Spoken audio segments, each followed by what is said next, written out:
Ndugu, ni kusalimu kwa jina la Yesu. Hizi hapa ni taasisi ambazo zinaongoza kugawa watu, kuwafanya wasiwe na ushirika, wasiwe na upendo ule wa kweli wa Kristo. Ya kwanza ni dini, ya pili ni siasa, tatu ni elimu kwa mbali. Kwa hizi taasisi kwa Afrika, hasa Tanzania hapa, zinaongoza kugawa watu. Dini zinafanya watu watengane sana. Dini, huyu Mkristo, huyu Muislamu, huyu Mkristo wa Lutherani, huyu Romani, huyu mimi mtume, huyu mimi Pentecoste, huyu mimi sijui Baptisti, huyu Kanani, huyu, yani mambo mengi, vitaasisi vingi vya ndani humo vinafanya watu watengane. Watu tutengane, tusiwe na upendo, tusiwe na uaminifu, tusiaminiane, tusijaliane, tukoonana kama ndugu wa sehemu moja kama wa Tanzania. Kwa hiyo maana unakuta mtu amepata na changamoto, watu wanaanza kuangalia huyu ni dini gani, huyu ni Muislamu, huyu Mkristo, sijui nini. Waislamu wanasema Wakristo ni makafiri, lakini ukisoma Biblia hii, makafiri ni watu ambao hawamwamini Kristo. Hivyo ndugu, tukitaka kuendelea Tanzania, tukitaka kuendelea Afrika, tunatakiwa tufute huu dini na siasa. Siasa zinasababishaje? Siasa kadri unavyotengeneza vile vikundi, sijui mimi ni CCM, mimi ni Chadema, mimi ni Kafu, mimi ni TLP, mimi ni CCR Mageuzi, mimi Chauma, mimi kuna chama hichi cha Zito kinaitwaje, chama hiki kinaitwa ACT, mimi ni UDP, mimi ni DP, sijui nini. Hivi vyote vyama ni kugawa. Kadiri unavyotengeneza haya makundi mengi, ni mbinu ya kugawa watu, kuwagawa wasiweze kuwa na kitu kimoja, kuwa na kauli moja, kuwa na maono ambayo yana lengo moja, kutimiza lengo moja, kutenga nchi yao. Kwa hiyo unakuta huyu anaamini hiki, huyu anaamini hiki, huyu anafanya kile, huyu anafanya kile. Kwa hiyo ushirika ule unaondoka ambao Kristo alitaka tuwe nao.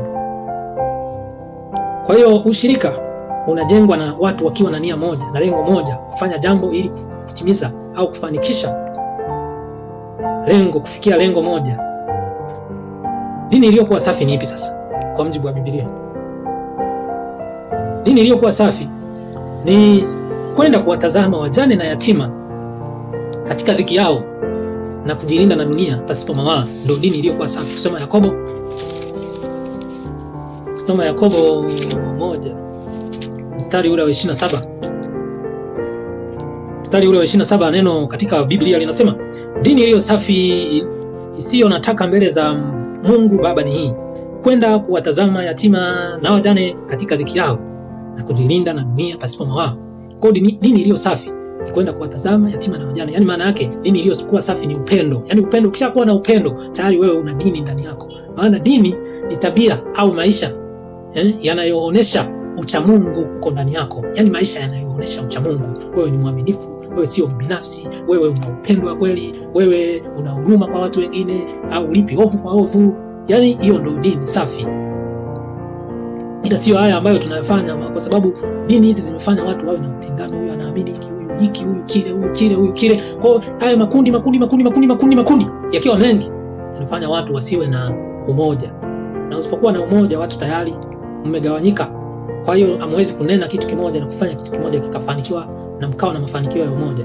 Kwa ndugu zangu, dini ilikuwa safi, au ili tupate maendeleo, ili tuwe na maendeleo, tuwe na upendo, tuwe na uaminifu, tuwe na uvumilivu, tuwe na upole, tuwe na fadhili, tuwe na utu wema, tuwe na haki itawale katika nchi hii. Lazima tuvunje hivi vitu, dini, sisi vyama vya siasa hivi, tuwe kitu kimoja, tupendane, tujaliane.